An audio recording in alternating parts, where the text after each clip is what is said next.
How to set time duration between slides in PowerPoint. Hello guys, this is Atticus and welcome back to another tutorial video. In today's video, I'll teach you guys how you can set a timer between your slides in your PowerPoint presentation.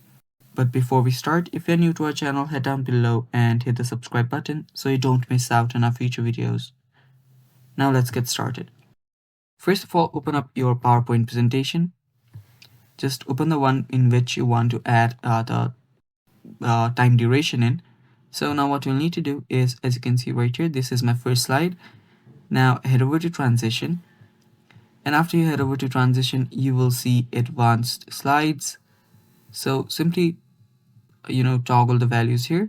You can add it to 2 seconds. I'll just make it 2 seconds or 3 maybe, and as you can see right there, it should change. Now go do that for all the other slides, and after you do so, you can simply head over and start your slideshow.